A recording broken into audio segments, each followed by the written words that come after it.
Good morning students. आप लोग को आज वैसे ही पढ़ा दिया गया है फिजिक्स में प्रकाश के परावर्तन। लेकिन क्या देखे, जो आप लोग को अभी का जो कॉन्सेप्ट आया है, अभी का जो आप लोग के बीच में लेकर के आए हैं, वो थोड़ा सबसे अच्छा है। जैसे केमिस्ट्री में आप लोग को ये रासायनिक अभिक्रिया और समीकरण सब स्टूडेंट को अच्छा से समझ में आ गया। सेम उसी प्रकार से आपको प्रकाश के परावर्तन चैप्टर जो आज हम आप लोग के बीच में लेकर के आए हैं, वो भी बहुत अच्छा से समझ में आ जाएगा। देखिए, कहा जाता है जो क्लास 10th में साइंस में चाहे एसएसटी में ढेर सारे चैप्टर होते हैं, लेकिन उस ढेर सारे चैप्टर में जितना स्टूडेंट को कमांड पहला चैप्टर और दूसरा चैप्टर पर होता है, उतना स्टूडेंट को अंतिम वाले चैप्टर पर कमांड नहीं होता है ना। और एग्जाम में भी स्टूडेंट को सबसे ज्यादा पहला चैप्टर दूसरा चैप्टर से पूछा जाता है। वैसे क्लास 10th में धातु अधातु चैप्टर से भी रहेंगे, कार्बन तथा कार्बन की यौगिक चैप्टर से भी रहेंगे, अम्ल भास्म से भी रहेंगे, और आपको रासायनिक अभिक्रिया और समीकरण से भी रहेंगे। लेकिन रासायनिक अभिक्रिया और समीकरण से सबसे ज्यादा क्वेश्चन होते हैं। उसी प्रकार से आपको विद्युत धारा चैप्टर से भी होंगे, आपको मानव नेत्र से भी रहेंगे, प्रकाश के अपवर्तन से भी रहेंगे और प्रकाश के परावर्तन से भी रहेंगे। तो आज जो हम आप लोग के बीच में लेकर के आए हैं, ये प्रकाश के परावर्तन, प्रकाश के परावर्तन को इतना आसान भाषा में आप लोग के सामने में लेकर के आए हैं, जो अगर ध्यान से पढ़ेंगे तो ये चैप्टर यूं आप लोग को समझ में आ जाएगा। और इसमें फिर हम उसी टाइप से, जिस टाइप से आपको केमिस्ट्री में टॉपिक को क्वेश्चन बना करके लाए थे, सेम उसी प्रकार से यहाँ पर हम हर एक टॉपिक को हाईलाइटेड कर दिए हैं। हाईलाइटेड से ये होता है जो आप लोग को समझने में थोड़ा ज्यादा सुविधा होती है। तो आप लोग सभी स्टूडेंट ध्यान बनाए रखेंगे और फिजिक्स का प्रकाश का परावर्तन चैप्टर को अच्छा से देखेंगे। देखिए, प्रकाश के परावर्तन को हम आप लोग को बहुत अच्छा से पहले पढ़ा चुके हैं, ठीक है। लेकिन फिर से एक बार आप लोग के बीच में हम चाहे जो कौन चीज नहीं लगेगा, करंट। करंट तब लगता है जब आप लोग के पैर में चप्पल नहीं होते हैं, समझ गए। डायरेक्ट अर्थ से विद्युत धारा चैप्टर पढ़े हैं ना, तब विद्युत धारा चैप्टर पढ़े हुए हैं, फिर भी ये बात कह देते हैं। चलिए देखिए, यही है प्रकाश का परावर्तन। आपको दिखाई दे रहा होगा, जैसे इसमें हम बना करके लाए हैं टॉपिक, इस टॉपिक से ही पता चलता होगा, जो अगर हम आसानी से, अगर ध्यान से अगर देखेंगे तो आसानी से हमारे माइंड में ये पूरा चैप्टर घुस जाएगा। और इतना टॉपिक बना करके लाए हैं इसमें, इतना सुंदर से, जो ऑब्जेक्टिव टाइप क्वेश्चन भी आपको इसमें कमांड हो जाएंगे। जैसे देखिए, आपको पूछता है, ऑब्जेक्टिव है, जो प्रकाश में, प्रकाश की चाल सबसे अधिक निर्वात में होती है, दिया हुआ है और ऑप्शन दिया रहेगा, 4 ऑप्शन दिए रहेंगे, तो आपको आ जाएगा यहां पर, ठीक है। प्रकाश एक प्रकार की है, आपको फिर वहां पर ऑब्जेक्टिव टाइप रहेंगे, फिल इन द ब्लैंक्स में भरना रहेगा, ठीक है। तो अच्छा से देखिएगा। और यहां पर थोड़ा फिगर को उल्टा हुआ, तो फिर यहां पर हम फिगर को सीधा करके भी दे दिए हैं, ठीक ना। और ये आप लोग 8 क्लास में भी पढ़े होंगे, ये जो फिगर है 8 क्लास में भी पढ़ने के लिए मिला होगा, क्योंकि उसमें भी एक चैप्टर है प्रकाश का खेल। 8वां क्लास में आप लोग को पढ़ने के लिए मिला होगा प्रकाश का खेल। तो जो स्टूडेंट 8वां क्लास के साइंस को थोड़ा अच्छा से पढ़े होंगे, तो उनके लिए ये चैप्टर प्रकाश का खेल वाले चैप्टर से मिलता जुलता ये चैप्टर है। बस वहां पर अगर 2 पेज है, तो यहां पर आपको 4 पेज मिलेंगे, ठीक है। चलते हैं, देखिए पहला क्वेश्चन है आपको प्रकाश की परिभाषा, यानी प्रकाश क्या है। तो प्रकाश वह कारक है जिसकी सहायता से हम किसी वस्तु को देखते हैं। आपको हम पिछले बार भी एग्जाम्पल के लिए दिए थे, और आज भी हम एग्जाम्पल के लिए देते हैं। जो मान लीजिए, अगर ये स्मार्ट बोर्ड का लाइटिंग ना रहे, और अगर हम सब लाइट को अगर बंद कर दें, तो थोड़ा देर के लिए आपके पास समस्याएं आ जाएगी। तो इस प्रकाश से आपको समझ में आ रहा है, जो इसी प्रकाश के माध्यम से, ये प्रकाश क्या होती है, जो वहां से हमारे शरीर पे पड़ती है और फिर हमारे शरीर से रिफ्लेक्ट होकर के आप लोगों के पास तक जाती है। इसी को हम लोग कहते हैं प्रकाश का परावर्तन। लेकिन प्रकाश के परावर्तन से पहले हम लोग को जानना है जो प्रकाश क्या है। तो प्रकाश एक प्रकार की ऊर्जा है जिसकी सहायता से हम किसी वस्तु को देखते हैं। प्रकाश एक कारक है जिसकी सहायता से हम किसी वस्तु को देखते हैं। डायरेक्ट कह सकते हैं प्रकाश एक ऊर्जा है जिसकी सहायता से हम देखते हैं। मान लीजिए अगर लाइट अभी ना हो, अगर लाइट ना हो यानी बिजली ना हो, तो क्या ये प्रकाश आएगी हमारे पास तक? नहीं आएगी। तो कहीं ना कहीं से इस प्रकाश के लिए बिजली का होना जरूरी है, और इस प्रकाश के लिए बिजली उसका ऊर्जा है, ठीक ना। कहता है प्रकाश तरंग के रूप में विद्युत चुंबकीय एवं अनुप्रस्थ तरंग है। प्रकाश की चाल सबसे अधिक निर्वात में यानी खाली स्थान में 3 गुने 10 पर पावर 8 मीटर प्रति सेकंड होता है। प्रकाश एक प्रकार की ऊर्जा है। देखिए यहाँ पर कारक है या प्रकाश एक प्रकार की ऊर्जा है, कोई दिक्कत नहीं है। कहता प्रकाश सदैव सीधी रेखा में गमन करती है। प्रकाश के गति को सबसे पहले लोआउस रोमर ने मापा था। एक क्वेश्चन यहां पर याद रखिएगा, ये लोआउस रोमर, आपको यहां पर ये क्वेश्चन एनसीईआरटी में देखने के लिए नहीं मिला होगा। ठीक है, एनसीईआरटी के किताब में भी ये टॉपिक नहीं है और न ही ये भारतीय भवन के किताब में है। ठीक है, तो ये याद रखिएगा, प्रकाश के गति को सबसे पहले लोआउस रोमर ने मापा था। सूर्य के प्रकाश को पृथ्वी तक पहुंचने में लगभग 8 मिनट 16 सेकंड लगते हैं। ये सब देख रहे हैं ना, टॉपिक इतना सुंदर से है जो अगर आप लोग देखेंगे तो आसानी से समझ में आएगा। कहता है प्रकाश की चाल सबसे अधिक गैस में, उसके बाद द्रव्य में और सबसे कम ठोस में होता है। अभी मान लीजिए अगर द्रव्य ये गैस है तो कोई दिक्कत नहीं, इसमें भी गैस है लेकिन प्रकाश सभी जगह समान रूप से जा रहे हैं। लेकिन अगर द्रव्य में रहेगा तो इस गैस की अपेक्षा थोड़ा कम। और ये दीवार है, दीवार से अगर बाहर हम लोग देखना चाहते हैं इस प्रकाश को तो क्या दिखाई देगी? नहीं दिखाई देगी। तो वही कहता है ठोस में सबसे कम। प्रकाश की चाल ध्वनि की चाल की विपरीत होती है क्योंकि ध्वनि सबसे तेज ठोस में चलती है। आगे देखिए, ये हुआ आपको प्रकाश के अंतर्गत ये पूरे टॉपिक। ठीक है, अब है आपके प्रकाश के स्रोत, क्वेश्चन नंबर 2, यानी प्रकाश के कितने स्रोत होते हैं या प्रकाश के स्रोत किसे कहते हैं? तो जिस वस्तु से प्रकाश निकलता है उसे प्रकाश का स्रोत कहा जाता है। सूर्य, बल्ब, लालटेन इत्यादि प्रकाश के स्रोत होंगे। आगे देखिए, कहता है ये 2 प्रकार के होते हैं, एक प्रकृति, एक मानव निर्मित।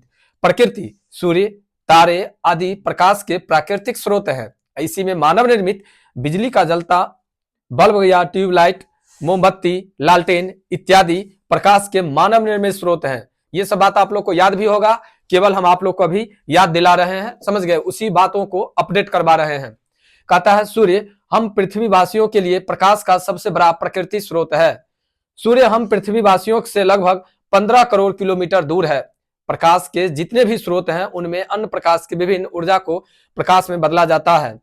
लैंप, लालटेन आदि में तेल में संचित रासायनिक ऊर्जा को प्रकाश ऊर्जा में बदला जाता है। बिजली के बल्ब और टॉर्च में विद्युत ऊर्जा को प्रकाश ऊर्जा में बदला जाता है। देखिए फिर यहाँ पर एक क्वेश्चन आ गया, जो हम लोगों के पास तक सूर्य की जो प्रकाश है, यानी सूर्य जो है हम लोगों के पास से अगर डिस्टेंस को मापा जाए तो कितना है? लगभग, एक्यूरेट नहीं, लगभग 15 करोड़ किलोमीटर।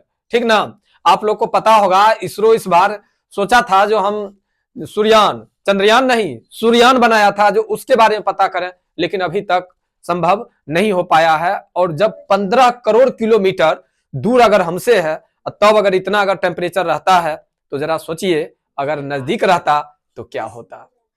नहीं, जिस प्रकार से इस बार आप लोग देख रहे हैं ठंडा आई है, अगर लगता है जो अगर यही सिचुएशन बना रहा तो गर्मी भी इस बार बहुत ज्यादा होगा। नहीं, लोग आंकड़ा कहां से लेते हैं? यही ठंडा से।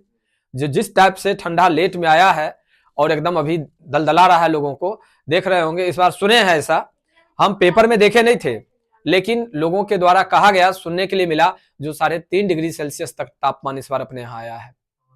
अब बताइए 3.5 डिग्री सेल्सियस तापमान का मतलब समझ रहे हैं? आप लोग को पढ़ने के लिए मिला होगा बुक में, 0 डिग्री सेल्सियस पर जल बर्फ बन जाता है। नहीं, अगर उस सिचुएशन में अगर जल को जो अगर बाहर रख दिया जाए, अगर भर रात रख दिया जाए तो वो जल बर्फ बन जाना चाहिए 3.5 डिग्री सेल्सियस पर। नहीं नहीं, आपका घर विदेश में है, ठीक है, आप घनी आबादी में रहते हैं, आपको छोड़ दिया जाए। देखिए माहौल होता है सबका, ये चीज समझ लीजिए। अभी ठंडा की बात करते हैं, आप मार्केट में जाइए तो गांव की अपेक्षा कम ठंडा लगेगा, है कि नहीं? तो ये घर के और वातावरण के ऊपर डिपेंड करता है। सबसे ज्यादा आपको ठंडा लगेगा चौरकात, वहां पर एक भी घर वगैरह नहीं होते हैं और जो भी हवाएं आती है वो हवा एकदम सट सट शरीर में लगता है। तब वो आदमी कहेगा, चौरकात वाला आदमी का अगर तुलना किया जाए अगर शहर के लोगों से तो कभी भी संभव है? ठीक है, देखिए तो आपने तो देखा जो प्रकाश के 2 स्रोत होते हैं, एक मानव निर्मित और एक प्रकृति। मानव निर्मित में सूर्य, चंद्रमा, जुगनू इत्यादि को दे सकते हैं और प्रकृति निर्मित में यही जो बल्ब जल रहा है, लैंप, लालटेन। कथी में? मानव निर्मित में नहीं होगा। जा यार, पहले प्रकृति तू सुनबे नहीं की। कहाँ एक कर माइंड रहता है यार, तुमको सुनाई दे दिया। हम बोले हैं प्रकृति निर्मित में सूर्य, तारे और जुगनू होंगे, और मानव निर्मित में ये जो जल रहा है ये होंगे, जैसे ट्यूब लाइट, बल्ब, लैंप, लालटेन इत्यादि। आइए अब है आपको दो और टॉपिक जहां पे लोग को कंफ्यूजन होते रहता है, दीप्त पिंड और अदीप्त पिंड। प्रकृति के ये जो है, ठीक है, प्रकाश के स्रोत और दीप्त पिंड और अदीप्त पिंड, ये जो है थोड़ा पॉपुलर क्वेश्चन है, लेकिन ऐसे न सटा करके दोनों एक के जगह टॉपिक है जो बच्चे कंफ्यूज हो जाते हैं। याद रखिएगा, दीप्त पिंड होता है जो स्वयं प्रकाश को उत्सर्जित करता है, और अदीप्त पिंड वह होता है जो स्वयं प्रकाश को उत्सर्जित नहीं करता है, किसी और के प्रकाश से प्रकाशित होता है। समझ गए? देखिए, कुछ वस्तुएं प्रकाश उत्सर्जित करती है, जैसे सूर्य, बिजली का जलना, बल्ब, जलती हुई मोमबत्ती आदि प्रतिदीप्त या दीप्तमान वस्तुएं कहलाती है। अब देखिए, कहता है इसी में ऊपर इधर से, ठीक है, दो भाग इसीलिए करवाए थे, जगह कम है, समझ गए ना, तो आपको खाली समझाने में, नहीं तो पूरा अगर एक रहता तो आगे पीछे करते करते आपको, समझ गए ना, पूरे परेशानी में आ जाते और ये आपको पूरा क्लियर हो भी नहीं पाता। देखिए, अब है अदीप्त वस्तुएं। तो कुछ वस्तुएं प्रकाश उत्सर्जित नहीं करती, जैसे टेबल, कुर्सी, पुस्तक, पौधे इत्यादि अप्रतिदीप्त वस्तुएं कहलाती है, या ऐसे कह सकते हैं इसको, ठीक है, दीप्त पिंड या प्रदीप्त वैसा पिंड जो स्वयं प्रकाश को उत्सर्जित करता है, अप्रदीप्त या अदीप्त वैसा पिंड जो स्वयं प्रकाश उत्सर्जित नहीं करता है। लैंप, लालटेन जो है वो सही है, जो चलता है तेल पर, लेकिन वो स्वयं प्रकाश को उत्सर्जित करता है। और आपको टेबल कुर्सी जो है ये स्वयं प्रकाश को उत्सर्जित नहीं करता है, अगर लाइट नहीं है तो आपको टेबल कुर्सी दिखाई नहीं देगा, है कि नहीं? उसके लिए आपको क्या होना चाहिए? प्रकाश होना चाहिए। जब प्रकाश इस पर पड़ेगा तब होगा, तो अर्थात टेबल कुर्सी क्या हो जाएगा? अदीप्त पिंड, और ये जो प्रकाश है यानी ट्यूबलाइट जो है ये हो जाएगा आपको दीप्त पिंड। आइए अब है आपको किरण। अब यहां से आपको कई क्वेश्चन बनते हैं किरण से। देखिए, एक सरल रेखा पर चलने वाली प्रकाश को प्रकाश की किरण कहते हैं। एक सरल रेखा पर चलने वाले प्रकाश को प्रकाश की किरण कहते हैं, और किरणों के समूह को किरण पुंज कहते हैं। एक सरल रेखा पर चलने वाले प्रकाश को प्रकाश की किरण कहते हैं, और किरणों के समूह को, प्रकाश के किरणों के समूह को किरण पुंज कहते हैं। ये दोनों क्वेश्चन आपको ऐसे याद हो जाना चाहिए। एक सरल रेखा में चलने वाले प्रकाश को हम लोग किरण कहते हैं, और ठीक है, प्रकाश की किरण कहेंगे, और प्रकाश के किरणों के समूह को, ठीक है, किरण पुंज कहेंगे। अब किरण पुंज तीन प्रकार के होते हैं। देखिए, ये फिगर और ये फिगर। यहां पर भी स्टूडेंट कंफ्यूज होते हैं, और बड़ा VVI क्वेश्चन है, ये एनसीईआरटी का भी क्वेश्चन है। अपसारी, समानांतर और अभिसारी, यार कहां पर रखना है आप लोग को, थोड़ा हम आप लोग को यहां पर जिक्र कर देते हैं। देखिए, अपसारी और अभिसारी, अपसारी और अभिसारी। अभिसारी में क्या होता है? जो विभिन्न जगह से प्रकाश आकर के एक बिंदु पर मिलता है, और अपसारी में क्या होता है? जो एक बिंदु से प्रकाश विभिन्न भागों में विस्तृत हो जाती है। याद रखना है, अब अपसारी में विभिन्न भाग में, और अभिसारी में एक बिंदु पर, और समानांतर में तो कोई दिक्कत ही नहीं है, आर पार सीधे प्रकाश हो जाती है। याद रखिएगा, किरण प्रकाश के एक माध्यम को, यानी प्रकाश के माध्यम को किरण कहते हैं, और किरणों के समूह को किरण पुंज कहते हैं। किरण पुंज कितने प्रकार के? तीन प्रकार के, एक अभिसारी, समानांतर और अभिसारी। अपसारी में क्या होता है? अपसारी में विभिन्न जगह पर बट जाती है प्रकाश, समझ गए, और समानांतर में निकल जाती है, और अभिसारी में एक बिंदु पर आकर के अटक जाती है। ठीक है, ध्यान रखिएगा, ये बड़ा इंपॉर्टेंट क्वेश्चन है, ये एनसीईआरटी का क्वेश्चन है, और आपको भारतीय भवन में भी है, आपके नोट्स में भी अभी दिखाई दे रहा है, और बोर्ड मॉडल क्वेश्चन भी है। ठीक ना, कहीं से कोई आदमी को इसमें दिक्कत नहीं होना चाहिए। आइए, इसके बाद है प्रकाश का प्रकीर्णन।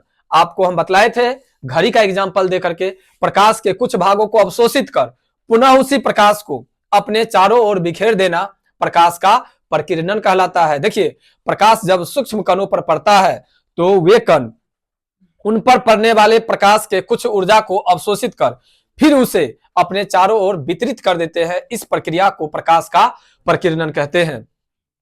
अब देखिए, प्रकाश के प्रकीर्णन के बाद जो चालू होता है टॉपिक, वो है पारदर्शी, पारभासी और अपारदर्शी। पारदर्शी जिसमें आर पार हो जाता है, पारभासी जिसमें कुछ ही प्रकाश के कुछ ही भाग इस पार से उस पार होते हैं, और अपारदर्शी में प्रकाश आर पार नहीं होते हैं। देखिए यहाँ पर जिनसे होकर प्रकाश आसानी से पार कर जाता है पारदर्शी कहलाता है, जैसे कांच, पानी, हवा इत्यादि। पारभासी वह पदार्थ जो उन पर पड़ने वाले प्रकाश के एक छोटे से भाग को ही अपने में से होकर जाने देते हैं, पारभासी पदार्थ कहलाते हैं, जैसे घिसा कांच, तेल लगा कागज, बैलून का रबर, आंख की पलक, दूध, घना धुआं, हल्के बादल, कुहासा इत्यादि। कुहासा तो अभी आप लोग को देखने के लिए मिलता होगा। कुहासा से भी बुआ वो चीज देखने के लिए और सीखने के लिए हम लोगों को मिलता है। जैसे अभी अगर आप यहाँ पे क्लास में हैं, क्लास से अगर पूरा ओपन रहे तो आप लोग को दिखाई नहीं देगा स्कूल, माना कि स्कूल ने दिखाई दिया तो आप कहिएगा सर हम स्कूल तक कैसे जाएंगे, क्वेश्चन होगा आपका। लेकिन अगर कुछ पल जाएंगे तो कुछ और आगे दिखाई देगा, कुछ आगे जाएंगे तो कुछ और आगे दिखाई देगा। इसी प्रकार से हम लोगों को मंजिल में, रास्ते में ढेर सारे परेशानी आते रहते हैं, लेकिन इस परेशानी का मतलब हार नहीं मानना होता है। ये मंजिल बना लीजिए जो हमें आगे सफलता मिलेगी। मैं आप लोग को कई बार कह चुका हूं, ठान लीजिए, आप मन में ठान लीजिए जो हमें ये करना है, आप कर लेंगे। रात में जो आए हुए थे वो आप जो आदमी को देखे हैं, उनका बेटा, यकीन कीजिएगा आप लोग को लगेगा जो सर भी फेंक रहे हैं, 11 साल का स्टूडेंट है उनका बेटा उनका, और उसको 10वां का पूरा तैयारी है। 11 साल का लड़का है, समझिए। वो लड़का कई जगह से प्राइज जीत चुका है, अपने सौरभ सर से भी आकर के मिला है सामने वाले स्कूल से, बोले जो नहीं इसको पहले तैयारी करवाए। उस लड़का का सोच है नीट। अब बताइए जब 11 साल का लड़का है, अगर उसको सिस्टमेटिक ढंग से, वैसे तो एग्जाम का भी प्रिपरेशन नहीं कर सकता है अभी, मतलब स्कूल के माध्यम से 10वां का, क्योंकि 10वां पास होने के लिए 13-14 वर्ष होना चाहिए, उसको उस ढंग से करवाना पड़ेगा, तब जाकर के उसका फॉर्म भराएगा। इतना तेज बच्चा है, कहीं ना कहीं से उठाना होगा, कहीं ना कहीं से एक मकसद बनाया होगा। इसलिए जीवन में हर संभव, ये पारदर्शी और पारदर्शी आया तो एक बात हमें याद आई, हर संभव लोगों को ये सोचना चाहिए कि अगर इंसान है तो कठिनाई होगी ही, रास्ते में बाधे आएंगे ही, लेकिन वही बाधा तो हम लोगों को मजबूत करता है। ठीक है, अगर मान लीजिए अगर आप लोग आ रहे हैं, अगर रास्ते में इधर से अगर जाने वालों का अगर एक भी तांता न रहे, यानी एक भी पथिक आपको रास्ते में न मिले, तो क्या आप लोग को आने का तरीका बदल जाएगा ना? सीधा समझ जाएगा तो आगे से तो कोई आता है नहीं, आंख मूंद करके साइकिल चलाइएगा, और नतीजा क्या निकलेगा इसका। लेकिन अभी आप लोग जानते हैं नहीं, अगर हम होश में नहीं चलाएंगे तो उधर से आकर के कोई मुझे ठोक देगा नहीं। तो इस वजह से आप लोग सतर्क हैं। सेम इसी प्रकार से जिंदगी में सतर्क होकर के अपनी गाड़ी को आगे की ओर बढ़ाइए, एकदम मस्ती में आप चलेंगे और सफलता आपको एकदम चरण चूमेगी, सिस्टम से, समय से एकदम। आइए, अपारदर्शी, पारदर्शी समझ गए जिसमें प्रकाश आर पार हो जाता है आसानी से। पारभासी में समझे जो प्रकाश के कुछ ही भाग इस पार से उस पार होता है, और अपारदर्शी में प्रकाश आर पार होता ही नहीं है, जैसे दीवार को मान लीजिए। ठीक है, देखिए कहता है जो प्रकाश को अपने से होकर नहीं जाने देते हैं अपारदर्शी कहलाते हैं, जैसे लकड़ी, लोहा, पत्थर, अलकतरा, पेंट, मोटा गत्ता इत्यादि। अलकतरा देखे हैं ना, देखे हैं जो रोड पे गिराया जाता है। ठीक है, हाँ हम भी छुए हैं। अरे गर्म नहीं रहता, कौन बोला है, जब गर्म किया जाता है तब गर्म होता है वो। ठीक है, ढेला टाइप का होता है। हाँ, अलकतरा जो निकलता है सुने हैं, वो भी वही पदार्थ है, अब छेप्पे पदार्थ के अंतर्गत आता है, समझ गए। हाँ, इतने तक जो अभी तक देखे आप लोग 5 मिनट या 10 मिनट का भाषण, ये आपको समझ गए ना, प्रकाश से रिलेटेड थी। अब आपका वस्तु यानी विषय वस्तु जो है, चैप्टर है, वो यहां से शुरू होता है। ठीक है, देखिए प्रकाश का परावर्तन, रिफ्लेक्शन ऑफ लाइट, अब ये चालू हुआ। देखिए ये फिगर थोड़ा कम आप लोग को दिखाई देता होगा, यहां से ये है आपतित किरण, परावर्तित किरण, और आपतित किरण परावर्तित किरण के बीच अभिलंब, और ये तीनों ठीक है आपतन बिंदु पर आकर के मिले हुए हैं। आपतन बिंदु नहीं लिखा हुआ है, प्रकाश का परावर्तन का एक फिगर है। देखिए प्रकाश के किसी वस्तु से टकराकर लौटने को प्रकाश का परावर्तन कहते हैं। प्रकाश के किसी वस्तु से, किसी वस्तु का मतलब कि अपारदर्शी वस्तु, पारदर्शी नहीं, पारदर्शी होगा तब प्रकाश आर पार हो जाएगा, तब तो हो गया प्रकाश का अपवर्तन। ठीक है, इसके लिए अपारदर्शी होना चाहिए। ठीक है, कोई ठोस या हाँ द्रव्य भी कहिए, लेकिन ऐसा जो आर पार ना हो सके, द्रव्य के रूप में ले लीजिएगा अलकतरे का, क्योंकि अलकतरा ठोस के रूप में भी रहता है, जब उसको गर्म कर दिया जाता है तो द्रव्य के रूप में आ जाता है, लेकिन द्रव्य भी आ जाता है तो इसका मतलब उसमें हम प्रकाश को आर पार नहीं करवा सकते हैं। ठीक ना, लेकिन सबसे अच्छा एग्जाम्पल यहाँ पर रहेगा, ठोस वस्तु को ही लीजिए, सबसे अच्छा। कहता है प्रकाश के किसी वस्तु से यानी किसी ठोस वस्तु से टकरा कर लौटने को प्रकाश का परावर्तन कहते हैं। प्रकाश के परावर्तन के कितने नियम? 2 नियम, आपतन कोण परावर्तन कोण के बराबर होते हैं। आपतित किरण, परावर्तित किरण तथा आपतन बिंदु पर खींचा गया अभिलंब तीनों एक ही समतल में होते हैं। अब देखिए ये तो हो गया जो आपतित किरण परावर्तित किरण के बराबर होते हैं, यानी साइन आई साइन आर के बराबर होते हैं। ठीक है, फिर कहता है आपतित किरण, परावर्तित किरण और आपतन बिंदु पर डाला गया अभिलंब तीनों एक ही समतल में होते हैं। ये तो डिफिनेशन हो गया, फिगर से हम समझ भी गए। अब देखिए आपतित किरण का डिफिनेशन, अभिलंब का डिफिनेशन, ये भी बड़ा इंपॉर्टेंट है। इसमें कहता है आपतित किरण आपतन बिंदु पर खींचे गए अभिलंब से जो कोण बनती है उसे आपतन कोण कहते हैं। परावर्तित किरण आपतन बिंदु पर खींचे गए अभिलंब से जो कोण बनता है उसे परावर्तन कोण कहते हैं। समतल दर्पण पर लंबवत पड़ने वाली प्रकाश की किरण परावर्तन के बाद उसी पथ पर वापस लौट जाती है जिसे हम लोग अभिलंब कहते हैं। और तीनों आपतित किरण, अभिलंब और परावर्तित किरण जिस बिंदु पर आकर के मिलती है उसको आपतन बिंदु कहते हैं। क्लियर है? आइए अब है प्रतिबिंब की परिभाषा। प्रतिबिंब मतलब छाया। प्रतिबिंब मतलब छाया। किसी वस्तु का, तो आपके किताब में फिजिक्स में वस्तु को बिंब बोला गया है और छाया को प्रतिबिंब बोला गया है। ठीक है, देखिए किसी बिंदु मिलती है, स्रोत से आती प्रकाश की किरणें दर्पण से परावर्तन के बाद जिस बिंदु पर मिलती है या मिलती हुई प्रतीत होती है उसे हम प्रतिबिंब कहते हैं। प्रतिबिंब दो प्रकार के होते हैं, ऐसे कह सकते हैं इसको, किसी बिंदु स्रोत से आ रही प्रकाश की किरणें दर्पण के परावर्तन के बाद जिस बिंदु पर मिलती है या मिलती हुई प्रतीत होती है उसे हम प्रतिबिंब कहते हैं। और प्रतिबिंब कितने प्रकार के होते हैं? दो प्रकार के। ठीक है, एक होता है वास्तविक प्रतिबिंब और एक होता है काल्पनिक प्रतिबिंब। आभासी कहिए या काल्पनिक कहिए। वास्तविक प्रतिबिंब, इसको ऐसे याद रखिएगा। ठीक है, ये तो डिफिनेशन है, डिफिनेशन को डिफिनेशन के रूप में याद कीजिएगा, लेकिन समझने के लिए ऐसे याद कीजिएगा, जो वास्तविक कटान बिंदु से बनती है उसको वास्तविक प्रतिबिंब कहते हैं और केवल कटती हुई मालूम पड़ती है उसको हम लोग काल्पनिक प्रतिबिंब कहते हैं, यानी आभासी प्रतिबिंब कहते हैं। कहीं से आप लोग को ये समझने में दिक्कत नहीं होगा। और लिखने के लिए अच्छा से अगर समझ गए वास्तविक कटान बिंदु से बनता है तो कह सकते हैं किसी बिंदु स्रोत से आ रही प्रकाश की किरणें दर्पण के परावर्तन के बाद जिस बिंदु पर मिलती है उस बिंदु को वास्तविक प्रतिबिंब कहते हैं। किसी बिंदु स्रोत से आ रही प्रकाश की किरणें दर्पण के परावर्तन के बाद केवल कटती हुई प्रतीत होती है उसे हम काल्पनिक प्रतिबिंब, आभासी प्रतिबिंब कहते हैं। लेकिन याद रखने के लिए कहिएगा सर वास्तविक कटान बिंदु से बना तो वो वास्तविक, और केवल कटती हुई प्रतीत हुई तो वो आप लोग को आभासी। आइए ठीक है, अब देखते हैं हम आभासी प्रतिबिंब को पर्दे पर प्राप्त नहीं किया जा सकता है। जैसे कल्पना, प्यार।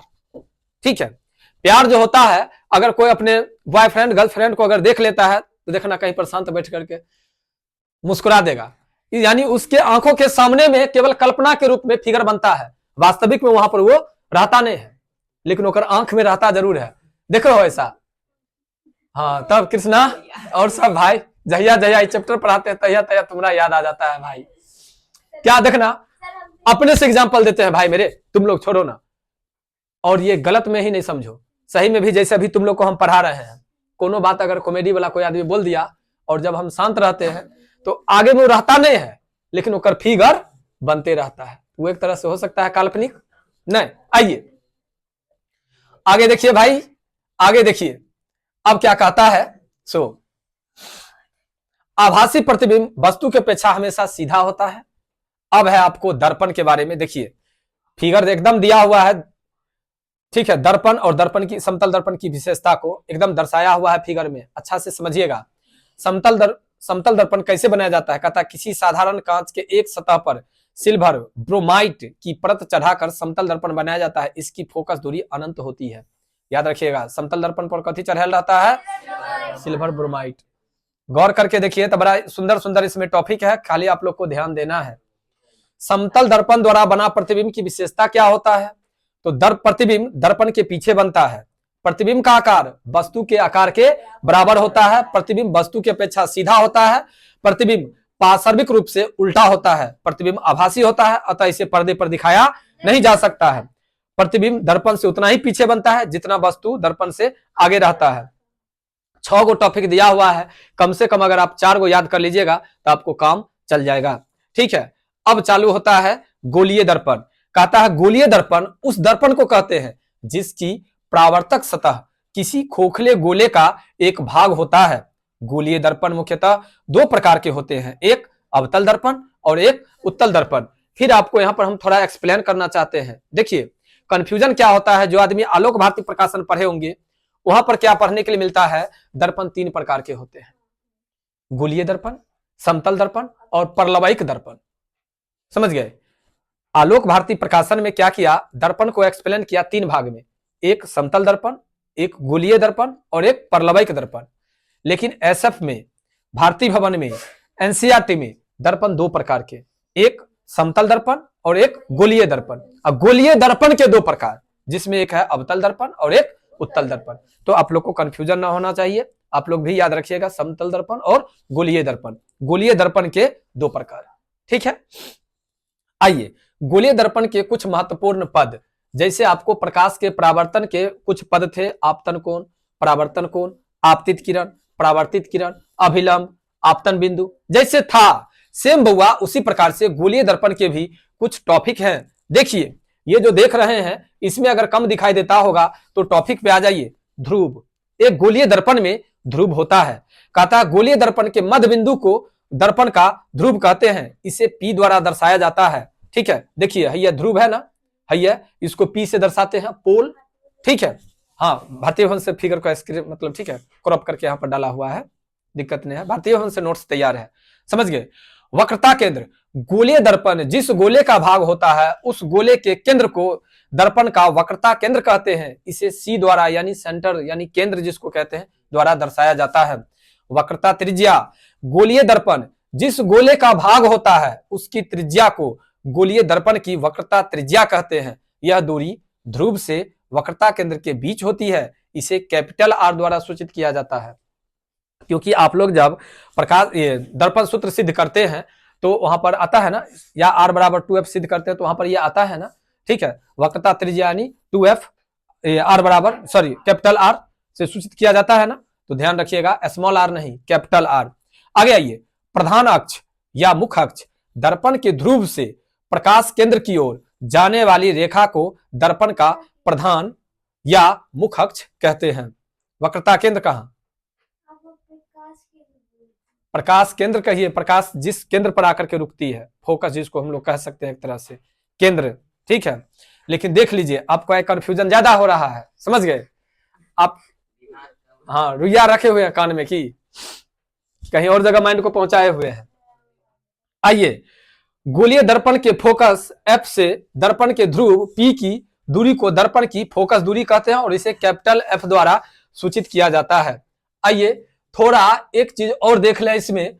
ठीक है, कहता है गोलीय दर्पण की फोकस दूरी F और वक्रता त्रिज्या R में क्या संबंध है। तो देखिए यह सिद्ध भी किया जाता है, आप सभी आदमी को पता है, सिद्ध भी किया जाता है गोलीय दर्पण की फोकस दूरी F और वक्रता त्रिज्या R के बीच में क्या संबंध है। कहता है गोलीय दर्पण की फोकस दूरी F उसकी वक्रता त्रिज्या की आधी होती है, अर्थात फोकस दूरी बराबर वक्रता त्रिज्या बाई 2 यानी F बराबर R बाई 2। यहां तक में तो कोई दिक्कत नहीं।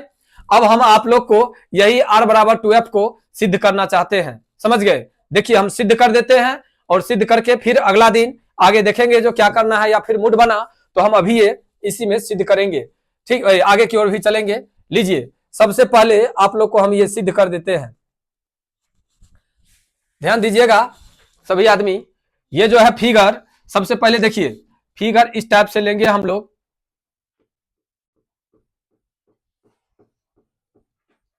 हो गया, इसका नाम M और N दीजिए। ये आप सभी आदमी जानते हैं ध्रुव है।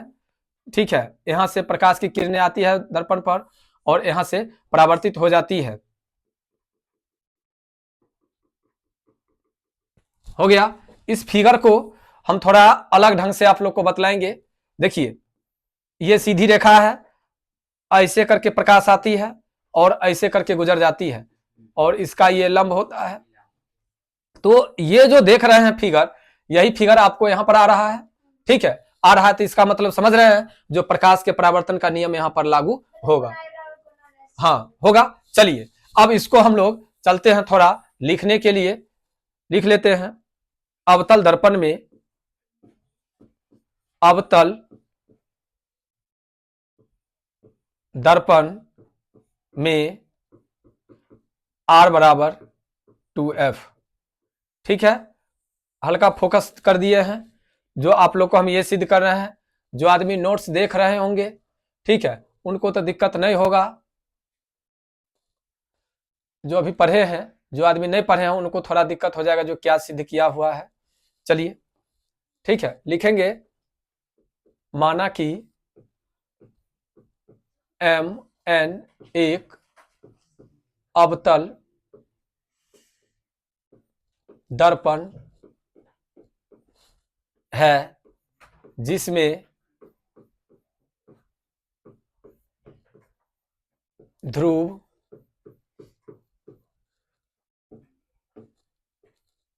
फोकस F वक्रता केंद्र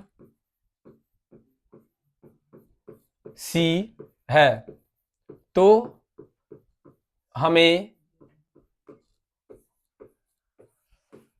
सिद्ध करना है R बराबर 2F या F बराबर R/2, ये आपको सिद्ध करना है। आते हैं हल में।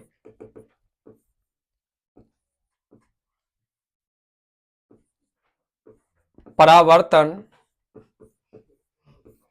के नियम से, ठीक है, देखिए प्रकाश के परावर्तन के नियम से यहां पर दे देते हैं A, यहां पर दे देते हैं B, ठीक है, ताकि आप लोग को पूरा क्लियर समझ में आ जाए। हम पूरा का नाम भी देंगे, लेकिन तत्कालीन प्रकाश के परावर्तन के नियम से क्या होता है? प्रकाश के परावर्तन के नियम, आपतन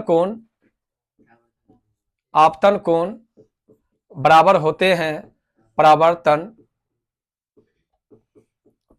कोण। बउआ, जब आपतन कोण परावर्तन कोण के बराबर होंगे तो क्या हो सकता है?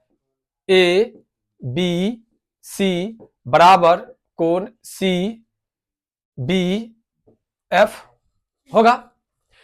क्या होगा? ये कोण के बराबर होंगे। आपतन कोण के बराबर हो गया ये कोण। अब जरा बताइए, अगर ये कोण के बराबर हो गया और ये कोण के बराबर होंगे किससे? एकांतर कोण से।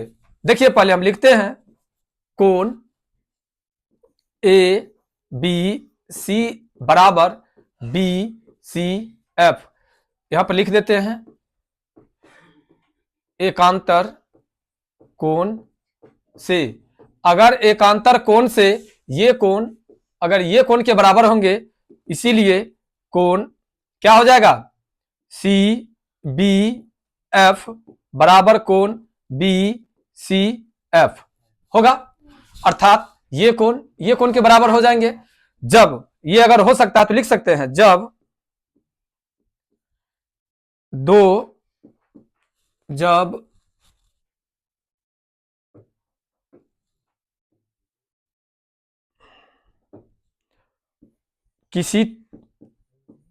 किसी भी त्रिभुज में दो कोण आपस में बराबर होते हैं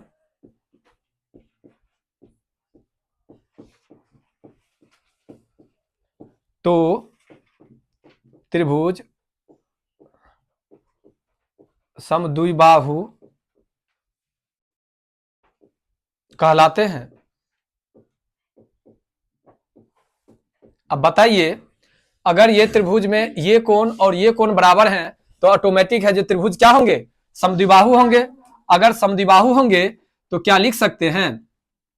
बी एफ बराबर सी एफ लिखेंगे। एफ के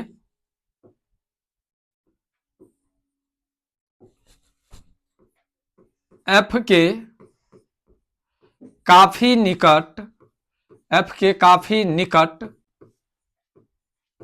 P हैं, इसीलिए पी एफ बराबर सी एफ होगा। तो चिन्ह परिपाटी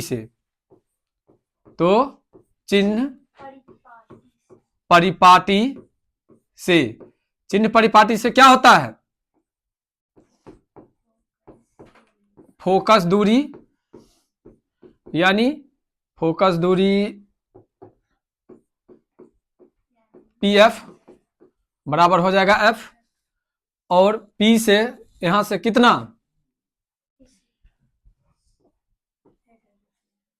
वक्रता त्रिज्या, वक्रता त्रिज्या क्या हो जाएगा आपको, PC यानी R हो जाएगा यहां से यहां। अब देखिए तो क्या लिख सकते हैं, PC बराबर PF प्लस CF होगा।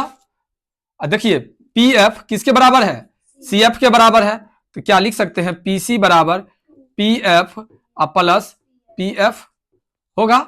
अगर PF और PF हो गया तो PC बराबर क्या, PC बराबर 2PF। अब देखिए PC को कौन चीज से सूचित किए हैं, R से, और 2 है तो 2 कर दीजिए, और PF को कौन चीज से सूचित किए हैं, F से। हो गया ना प्रूव। देखिए एक बार फिर से आप लोग समझिए, अभी तो हम कंटिन्यू बना दिए आप लोग को, एक बार फिर से समझा देते हैं। ये बड़ा VVI क्वेश्चन है, इतने बनाइएगा ना बउआ, इतना, तो ये 3 नंबर की तैयारी होगी, मात्र 3 नंबर की तैयारी है ये चीज, ठीक है। कोई आदमी को दिखाई देने में अगर समस्या है तो लीजिए उसके लिए, अब तो पूरा क्लियर क्लियर दिखाई दे रहा है। आइए, अगर आपका क्वेश्चन रहेगा जो अवतल दर्पण में फोकस दूरी और वक्रता त्रिज्या के बीच संबंध स्थापित करें, या रहेगा क्वेश्चन जो अवतल दर्पण में R बराबर 2F, या अवतल दर्पण में F बराबर R/2 को सत्यापित करें, ये तीनों में से कोई एक क्वेश्चन अगर दिया रहे तो आपको ये बनाना होगा। यहां पर जो हम लिखे हैं ये आप बदल भी सकते हैं, कोई जरूरी नहीं है। माना कि MN एक अवतल दर्पण है जिसमें ध्रुव P, फोकस F, वक्रता केंद्र C, तो हमें सिद्ध करना है कि R बराबर 2F या F बराबर R/2। अगर नहीं भी लिखेंगे तो कोई दिक्कत नहीं है, डायरेक्ट आप लिख सकते हैं, ठीक है। यहां से लिख सकते हैं, केवल फिगर बना देना है, फिगर बना करके यहां से लिखिएगा, प्रकाश के परावर्तन के नियम से आपतन कोण परावर्तन कोण के बराबर होते हैं। अगर आपतन कोण परावर्तन कोण के बराबर होते हैं तो बउआ ये साइन क्या होंगे, R के बराबर होंगे, और ये I के बराबर हो जाएंगे। किससे, ये कोण के बराबर है एकांतर कोण से, और ये कोण बराबर है प्रकाश के परावर्तन के नियम से। नहीं तो देखिए, प्रकाश के परावर्तन के नियम से ये कोण के बराबर है, तो ABC बराबर CBF। अब बताइए ये कोण के बराबर है, यानी ABC बराबर है BCF। किससे, एकांतर कोण से। हम लिख भी दिए हैं एकांतर कोण। आइए, जब ये कोण के बराबर है और ये कोण के बराबर है, तो ये कोण के बराबर हो जाएंगे। और जब ही अगर ये दोनों कोण अगर आपस में बराबर हुए तो ये भुजा के बराबर होंगे, ठीक है। देख रहे हैं ना, दर्पण थोड़ा क्या है, वक्र है, तो इस भुजा को हम किस भुजा के बराबर मान लिए, इस भुजा के बराबर, यानी BF बराबर है PF के। नहीं तो जब ही अगर PF का बराबर अगर मान लिए तो पूरा खेला खत्म, क्योंकि आपको तो प्रक्रिया पूरा किस पर हो रहा है, इस पर, ठीक है। देख लीजिए, कोई दिक्कत।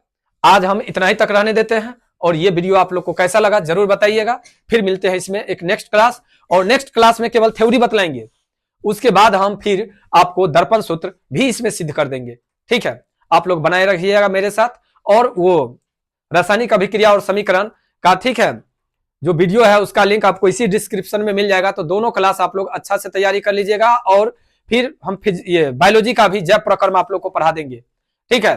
तो तीनों आपको एक ही जगह इर्द गिर्द में, यानी डिस्क्रिप्शन से तीनों चैप्टर आपको मिल जाएंगे। अच्छा से तीनों चैप्टर का तैयारी कर लीजिएगा, तो साइंस में यानी विज्ञान में 10 नंबर की तैयारी आप लोग को हो जाएगी, ठीक है। आज मुझे उम्मीद है आप लोग को अच्छा लगा होगा, अच्छा से समझ में भी आ गया होगा, लेकिन आप लोग बताइएगा जो आप लोग को कैसा लगा। बाय।